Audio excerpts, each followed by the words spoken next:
इथं dry east आपल्याला activate करून घ्यायचे. त्यासाठी आपण इथं 1 आणि पाव कप कोमट पाणी घ्यायचं आहे. पाणी कोमट असावं. त्यामध्ये 3 टीस्पून ड्राय ईस्ट, 3 टीस्पून साखर आणि 3 टीस्पून मिल्क पावडर घेतली आहे. जर इथं तुम्हाला दूध वापरायचं असेल तरीही पाण्याऐवजी दूध तुम्ही वापरू शकता. आता हे सगळं साखर मेल्ट करून याच्याऐवजी तुम्ही पिठी साखर पण वापरू शकता, म्हणजे लगेच मेल्ट होते. आणि हे छान मिक्स करून आपण इथं 10 मिनटं ठेवायचं आहे मिश्रण ॲक्टिवेट व्हायला ईस्ट जर 10 मिनटानंतर ॲक्टिवेट झालं नाही तर परत 5 मिनटं ठेवा आणि 5 मिनटानंतरही ॲक्टिवेट झाल्यानंतर ते ईस्ट फेकून द्या. अशाप्रमाणे ईस्ट ॲक्टिवेट होतं, म्हणजे फसफसल्यासारखं वरती येतं, ते पूर्ण फेसाळ होतं. आणि हे पूर्ण एकत्र मिक्स करून घ्यायचे परत. आणि इथं 3 कप मी मैदा चाळून घेतला आहे.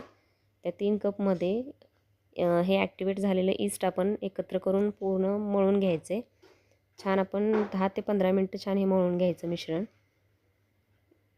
इथे 1/2 कप आपल्याला पाणी सफिशियंट आहे. चमच्याने छान एकत्र करून घ्यायचं आहे. त्यानंतर हाताने आपण 10 ते 15 मिनटं याला सॉफ्ट डव तयार करणार आहोत. सॉफ्ट असा डव तयार करायचा आहे आपल्याला. आणि नेहमी एक गोष्ट लक्षात ठेवायची, ईस्ट घेताना चांगल्या कंपनीचं घ्यायचं, कारण ईस्ट ॲक्टिवेट व्हायला 10 मिनटं लागतात.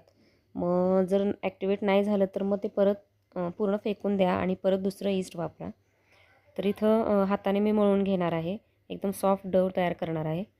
तर इथं बघू शकताय तुम्ही.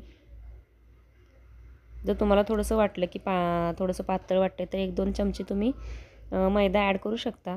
इथं 3 चमचे बटर वापरले. बटर एकत्र म्हणजे पिठामध्ये एकत्र करून छान मळून घ्यायचं आहे. एकदम सॉफ्ट डो तयार होतो आपला. हे बघा, अशा पद्धतीने आतल्या बाजूला वळवून आपण ते तयार करून घ्यायचं आहे डो. इथं मी घेतानाच बाऊल मोठा घेतला आहे, का तर मला याच्यामध्येच ठेवायचं आहे फर्मंट व्हायला पीठ. मग इथं आपण, कारण काय होतं आहे, 1 तासभर आपण हे पीठ असंच झाकून ठेवणार आहोत.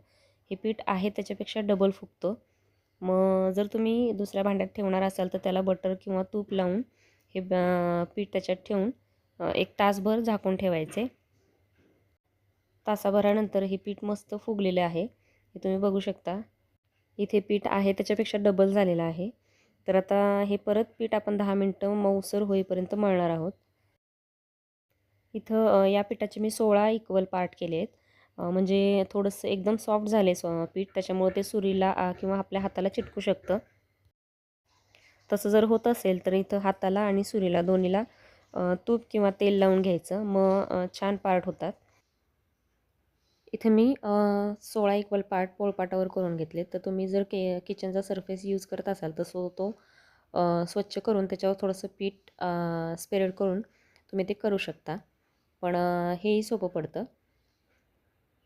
आणि असे पार्ट केल्यानंतर मी माझ्याकडं रेक्टँगल शेपचा मोठा ट्रे आहे केकसाठीचा, तर त्याच्यात मी तो ग्रीस करून ठेवलेला आहे. तेल किंवा तूप लावून तुम्ही ठेवू शकता.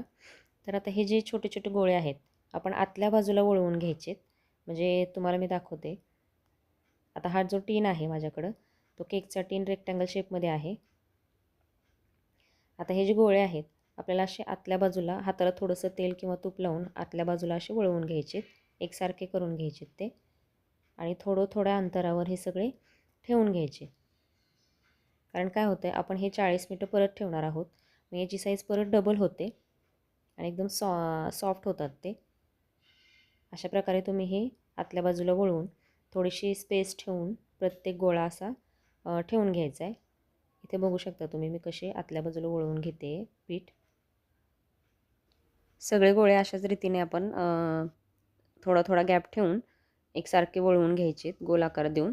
आणि हे सगळं 40 मिनिट आपण असंच साईडला ठेवणार आहोत, का तर हे आहे त्याच्यापेक्षा डबल होतात. म्हणजे ॲज इट इज जे आपण रिकामी जागा ठेवली ती पूर्ण पॅक होते. त्याच्यासाठी आपल्याला ही जागा सोडायची आहे. तर इथे सगळे गोळे आपले तयार झालेत ठेवून. तर आता हे 40 मिनिट आपण तसेच ठेवणार आहोत. 40 मिनिटानंतर छान फुगतात हे. इथे बघू शकताय तुम्ही, एकदम परफेक्ट आपले पाव फुगलेले आहेत. आणि आता त्याच्यावर आपण ब्रशच्या साहाय्याने नॉर्मल टेम्परेचरवर असलेलं दूध घ्यायचं आहे थोडंसं, आणि ब्रशच्या साहाय्याने हलक्या हाताने सगळ्या म्हणजे याच्यावर पिठावर लावून घ्यायचे. अशा प्रकारचा ब्रश जर नसेल तर कॉटननी पण तुम्ही दूध वरती प्रत्येक ह्याच्यावर लावून घेऊ शकता. आता इथं प्रीहीट केलेला ओव्हन आहे. इथं ओव्हन प्रीहीट करताना 180 डिग्री सेल्सिअसवर 5 मिनिट मी ओव्हन प्रीहीट करून घेतला आहे आणि बेक करताना पण मी 180 वरच ठेवणार आहे. आणि 17 ते 18 मिनिट लागतात आपल्याला पाव होण्यासाठी. तर इथं 17 मिनिट मी ठेवलेत. जर तुम्हाला वाटत असेल की थोडंसं ब्राउनिश पाहिजे तर 18 ते 19 मिनटं तुम्ही ठेवू शकता. इथं आपले पाव तयार झालेले आहेत. आता त्याला वरतून पण खूप छान टेक्स्चर आलेलं आहे. काय होते गरम गरम असल्यामुळं हे पाव वरतून थोडेसे कडक होतात. तर काळजी करायची नाही. एक कॉटनचा कापड किंवा असा नॅपकिन असेल तुमच्याकडे तर तो ओला करून पिळून घ्यायचा आहे आणि तो 10 मिनिट आपण याच्यावर 10 ते 5 मिनिट फक्त याच्यावर जरासं झाकून ठेवायचं. एकदम सॉफ्ट होत आहे, तुम्ही बघू शकताय. पाव दाबल्यानंतर एकदम आहे ॲज इट इज वरती येतोय तो. खूपच छान आणि सॉफ्ट होतात पाव. दिलेला मेजरमेंट फॉलो करा आणि नक्की ट्राय करून बघा रेसिपी. आणि अजूनही चॅनलला सबस्क्राईब केलं नसेल तर नक्की करा आणि जास्तीत जास्त शेअर करा चॅनल. थँक्यू.